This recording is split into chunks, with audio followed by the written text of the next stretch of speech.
Hello. Skeiny Legend Podcast is back. It's a new year.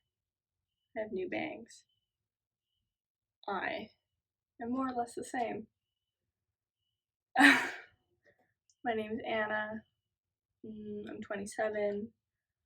I currently reside in Montreal, Canada, Quebec, and I knit.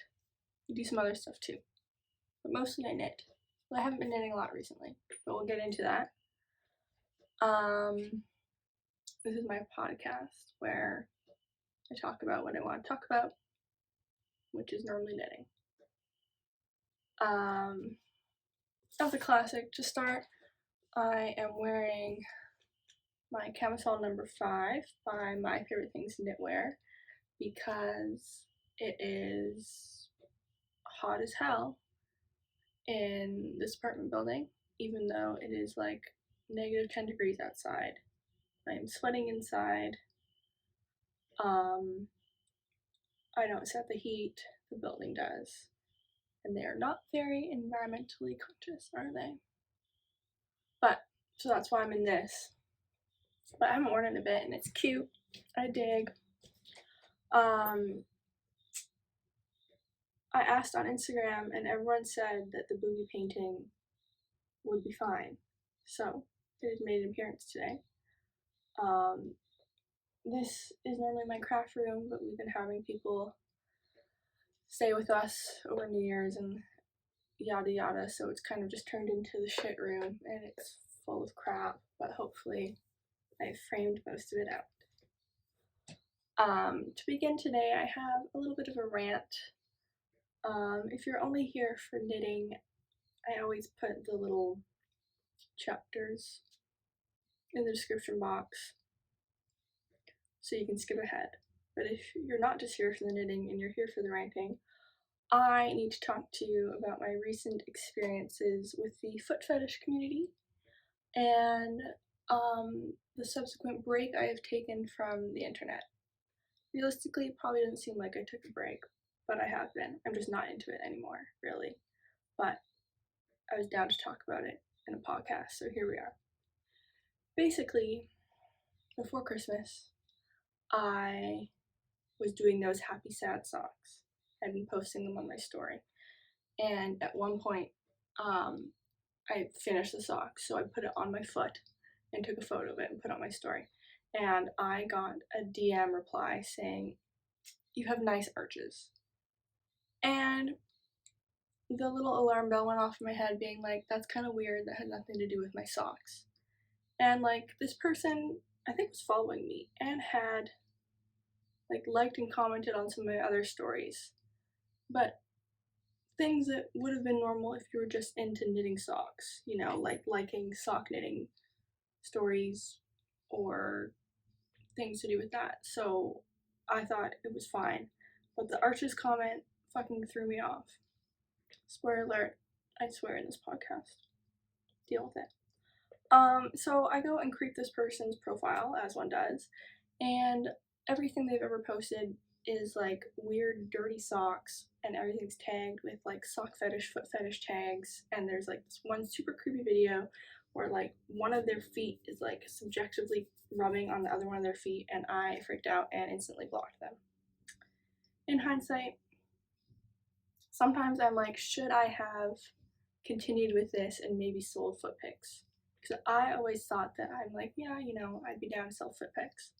Not anymore. I freaked out and I blocked them instantly. So,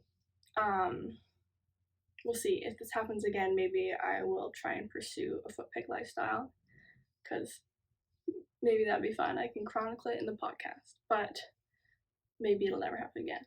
But then, like, I don't know what was going on. So then I posted the YouTube video that I had before this of ranking all of my socks. And I was kind of like, I don't want to post this after my weird foot incident, but I'd already filmed it, I already edited it.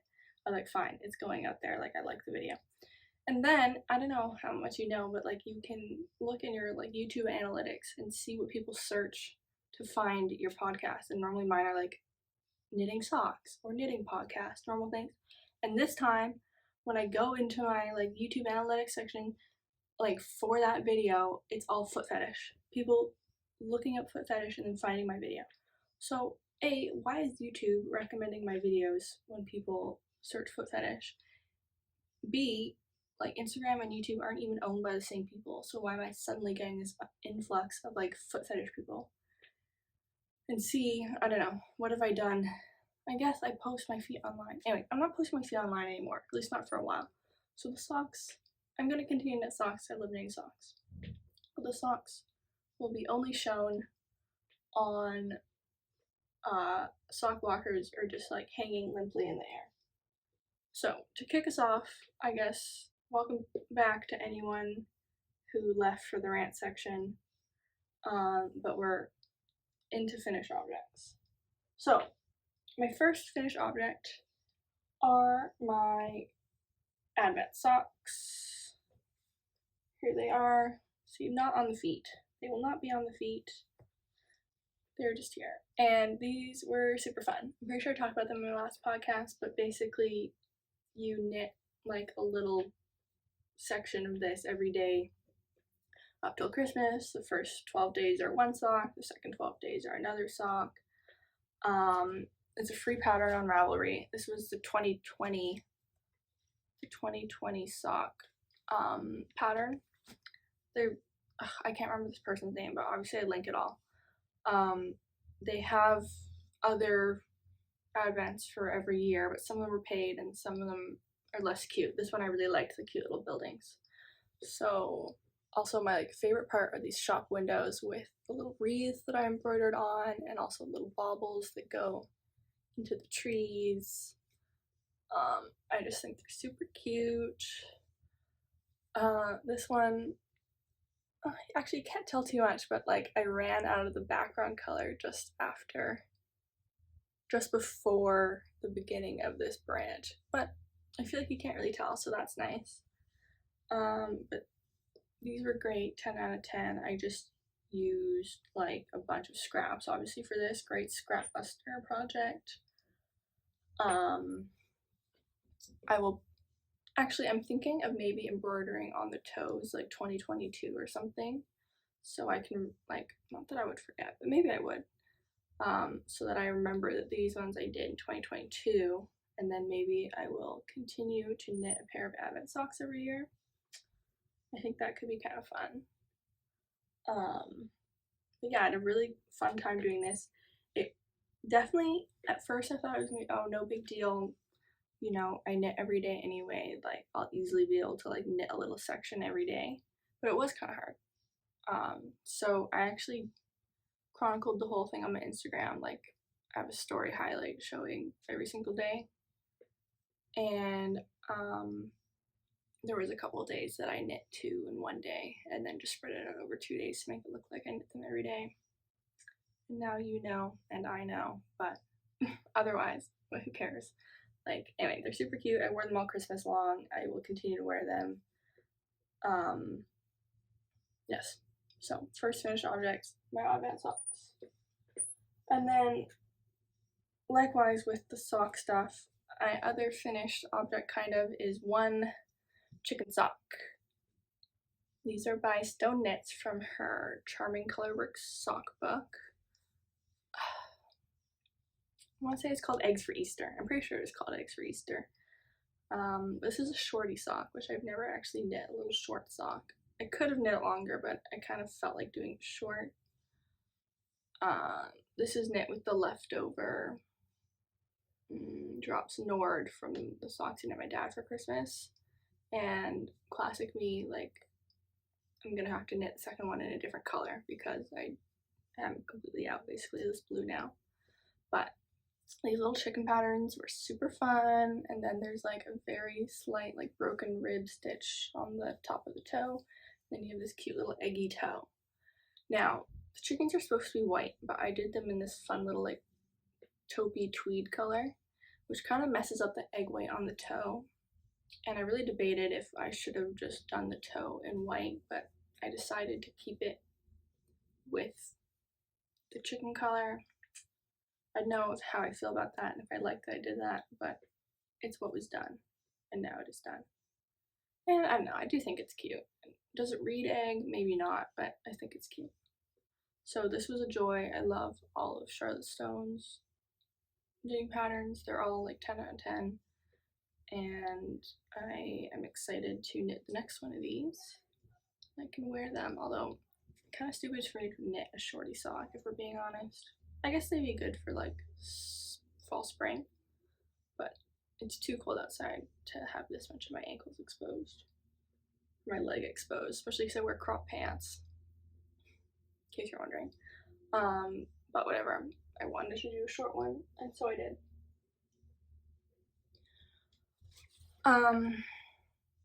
Okay, my last whip is actually, I finally finished that Pearl Soho.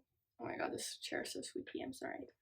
I finally finished that Pearl Soho hand towel, and I did give it to my boyfriend's mom. So I don't have it, but I'll like insert a photo. I'll insert the one I photoshopped of Anna Garden holding it, because I think it's funny. I'm a Photoshop wizard. Hit me up for any of your Photoshop needs. By Photoshop, I mean like some free app that I use on my phone with my finger. So, I hated every second of knitting this towel. It's 100% cotton in a linen stitch. It looks really cute, but I don't recommend it at all. And I think that's all I have to say about that. I don't really want to think about it any further. But that's all my finished objects.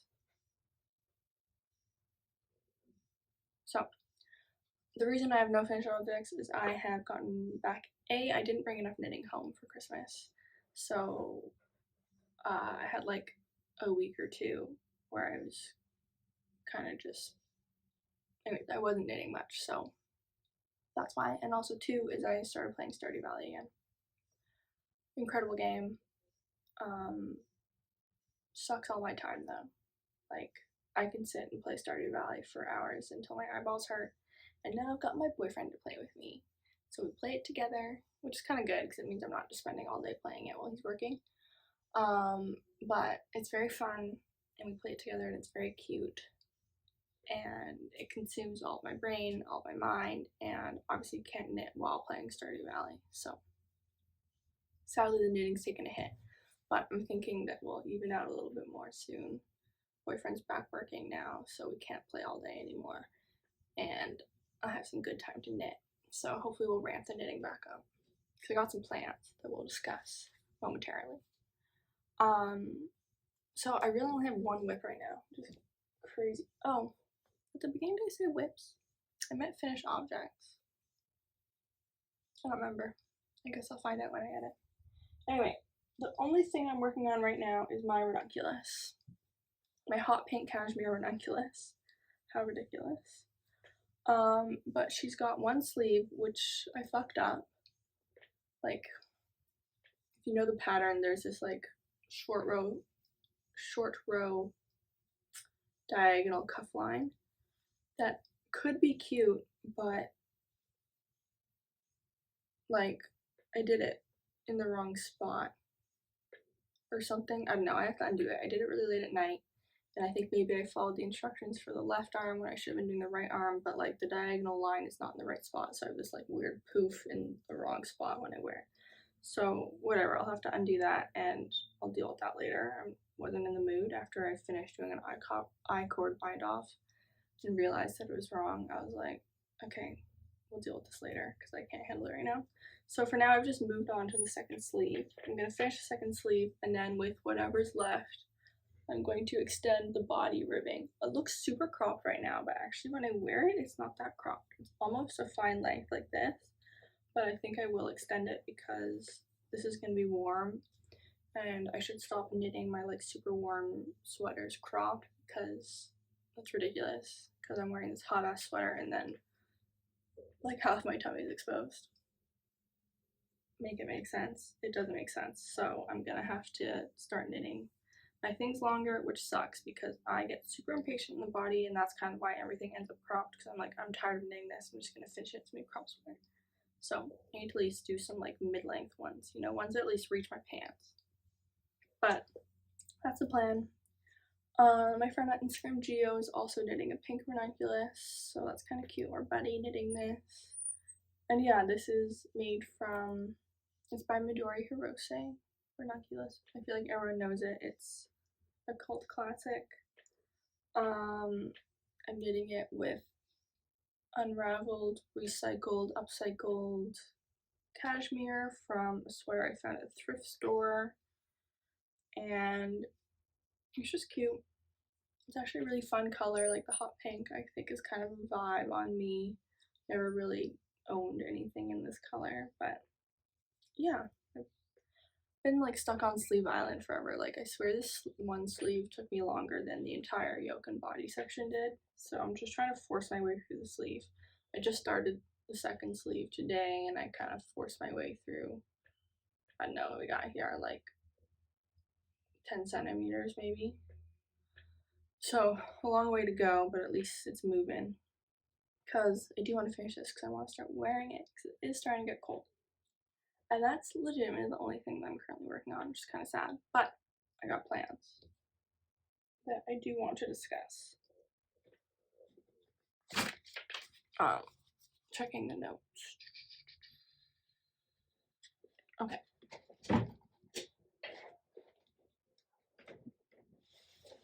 So, okay, knitting plans. First thing is I want to unravel this sweater. This I think is actually the first full sweater that I knit, and I don't wear it. It's super cute, but obviously it's super chunky, which was in, still I think is very in, but this thing's actually too hot. Like it's 100% wool, and it's too hot, even in Montreal. So I am planning to unravel it and then knit it into a cardigan because I feel like it'll be like, you know, a cardigan jacket kind of vibe. And like if I get too hot, it's way easier to take off a cardigan than to take off a sweater, and you can just unbutton it maybe and it would let some air flow in, you know. And so the plan is to heavily modify Petite Knit's Sunday cardigan, which I have knit before in this gorgeous purple, and I'm pretty sure I've lost it, which is so upsetting. There's a couple places left to check where it might be, but also it could be gone forever. Which when I think about it makes me really sad. So RIP purple sweater, although hopefully they'll make an appearance again in my life. But the plan is to unravel this bad boy and then, yeah, make a modified, like chunky version of that cardigan. I think that could be cute, kind of oversized with the fun, like, ribbed yoke. Yeah, I feel good about it. So that'll be some big brain time though, because obviously the Sunday cardigan is made for, I would say 4, maybe 5mm needles, and this is knit on like a 13, maybe more like a 15mm maybe. I can't remember. I have them somewhere, but so I'm really gonna have to totally change the row counts and obviously the stitch counts and everything. But I do think I can do it. I think I can do it, and I think it'll be cute. So we're gonna give it a go. But that's my first plan.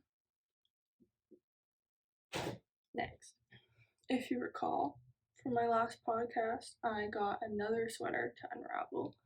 It was like this Wilfred, it's this green black 100% merino sweater, and so I've been unraveling it, and then this one was really dirty actually, so I've hanked it like this. I'm going to wash it and then, you know, dry it so it's also a little less kinky, and then rewind it into cakes. But the plan is, I'm hoping, is Petite Knit has been teasing the Elizabeth blouse on her Instagram for the past month or so, and it's supposed to come out in January, like this month. And I do think this would be super cute. Super cute as that. I could just do her mod tee and like make the long sleeves if I can't wait for her to release the pattern, but I'm thinking I have other stuff to knit on for now, and so when she releases that pattern, I'm hoping I can get my hands on it, and I think this would be really cute because I've been really struggling. I have a couple other options. I talked about it before, about this gorgeous, I think it's called Nightingale, like armor looking one, which I think is beautiful and would love to knit, but like picturing myself wearing it, I don't actually think I'd wear it. And then there's this other one that I can't remember the name of. It's like a flower, I don't know, it's a colorwork sweater that I would love to knit with these beautiful use the floats is the color work in the front. I know I can't describe it. I'll put a photo in here, but I also don't think this is right for that. I don't know, it's hard. I don't like knitting with black. This has some green in it, so I figured it was fine, but like anything super textured I don't think will come out that good, you know, like you won't be able to see it.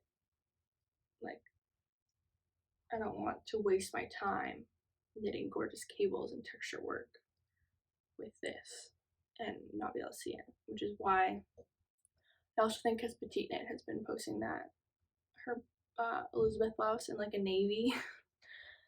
Maybe I just need to look at things by color, but she's doing it in a navy, so I feel like this would look really nice. I don't know, if you have any suggestions on what I could knit this into, I'll take it, but for now the plan is an Elizabeth blouse. Other things I want to knit, read this, is I'm hoping that I can, let me think, what am I trying to say? I want to knit myself a pair of Chinese New Year socks. This year is going to be Year of the Rabbit, so I'd love to do a cute little like rabbit motif, maybe with some double happiness vibes or something, but A, I need to chart that myself, and then B, I have some, obviously I'd want to do them red, and I have red, but not a lot. So I'd have to come up with, either I need to buy more red, of which the red I have I don't think I can get in this city, so I'd have to buy completely new red and then chart the pattern and then knit it in time for Chinese New Year, which is like super early this year. It's January 20th, January 22nd, I don't know, it's early. So I'd have to like, I need to start moving my ass on that if I want to do that, which is fine. And the other thing I really want to do is, it's not really seasonally appropriate, but I've been seeing on TikTok, there's this one dress that this girl wears, and like it cinches into like a little circle on the side. And it looks really cute, and I want to knit one, but like a top, not a dress. But that also would involve me like drafting a pattern and figuring it out, and also that's a summer top, so maybe I'll kick that down the line.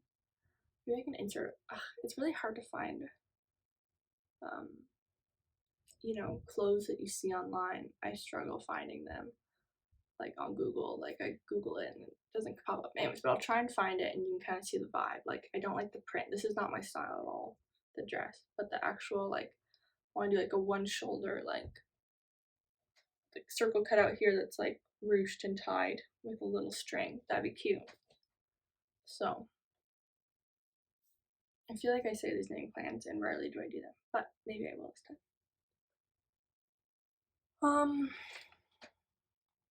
Okay, and then the last thing I want to show you is over here somewhere.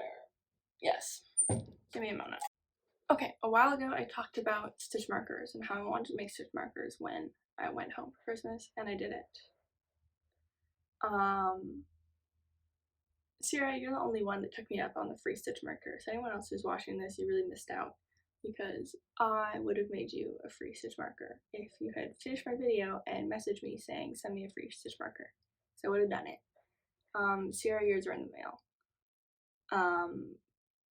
And this is like a light spoiler for yours, but whatever, hopefully you'll get yours soon.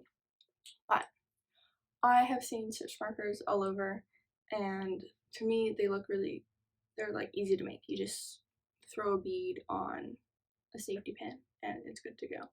And when I was younger, I went through like a big beading jewelry making phase, and so I had all the supplies back home in Vancouver. So while I was home, I made some stitch markers. I didn't make too many, but I think they turned out pretty cute. So the first one that I have here is this cute little like rainbow one. Oh my god, I feel like a proper YouTuber. Okay, whatever. First one I made is this cute rainbow one. It has lobster clasp, so you can like clip it into whatever you want, and a little pearl. Cute. And then to kind of go with that, here's one of those like classic safety pin kind. It's never going to focus on it, but like maybe I'll insert a clip. But this one is a little pearl and a little dangly bit. And then, oh crap, I dropped it. Okay. And then, yeah, I have another one that has just some cute little beads and another little clasp. And then lastly, me and Sierra, we have matching ones in case you didn't know, but with this little star and these rings that like are soft enough that you can like open them up with your fingers, which is nice. Anyway, so 2023 is the year that I use cute stitch markers, hopefully, in some of my projects instead of just like plain safety pins and little pieces of leftover yarn that I've been using. And I don't know, I just think they're cute and I'm happy with them. I wanted to share. You can do this like with dollar store supplies or just random supplies that you find in your house, I feel like. And I don't know, I have knit with them once and I felt fancy and I was very satisfied with how they turned out.